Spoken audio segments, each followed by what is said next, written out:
La chronique de l'aide à l'Église en détresse par Amélie Delahougue. Chers amis, bonjour. Aujourd'hui, je souhaiterais vous parler de la Syrie, car ce pays a organisé le 6 octobre des élections législatives, les premières depuis la chute du régime de Bachar al-Assad. Vous le savez, la situation est extrêmement tendue dans ce pays, notamment au nord à Alep, entre d'un côté les autorités centrales et de l'autre les forces kurdes qui souhaitent maintenir leur autonomie. Des combats directs entre les deux factions ont eu lieu en début de semaine dans certaines parties de la ville d'Alep, où 2 quartiers sont déjà administrés par les forces kurdes. Il y a eu des affrontements intenses toute la nuit, des explosions ont été entendues partout. Les gens ont très peur, nous confiait il y a quelques jours le père Hugo, curé de la paroisse Notre-Dame de l'Assomption à Alep. La population civile craint une nouvelle vague de violence.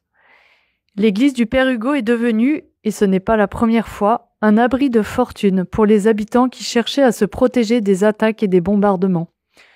2 missiles sont tombés près de nous, à 300 mètres de notre église, rapporte le prêtre. D'autres ont atterri dans une autre partie de la ville, près de l'évêché latin. Alors, si la situation s'est désormais calmée, elle reste très fragile. Vous le savez, la communauté chrétienne syrienne, autrefois forte de 10% de sa population, a été réduite à moins de 2% aujourd'hui, soit moins de 300 000 personnes. Leur situation est extrêmement précaire avec des attaques régulières.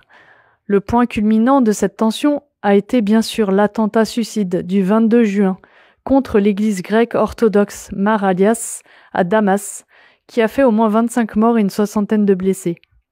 Cet acte, le plus meurtrier contre des chrétiens depuis la chute d'Assad, a profondément ébranlé la confiance de la communauté dans le nouveau régime. Quant à la paix, elle reste très fragile, la Syrie étant livrée à des conflits internes, des violences sectaires et une crise alimentaire extrême. Sans oublier les enclaves djihadistes toujours actives qui alimentent l'insécurité au quotidien. Alors que faire ? Bien sûr, aider ces chrétiens financièrement à travers nos différents projets, mais aussi prier pour eux. Je reprends les mots que le père Hugo nous a confiés cette semaine. Ce que nous vous demandons, c'est que vous priez pour nous. Lorsque vous récitez le chapelet, s'il vous plaît, n'oubliez pas la Syrie. Alors, chers amis, nous comptons sur vous pour prier pour nos frères et sœurs syriens.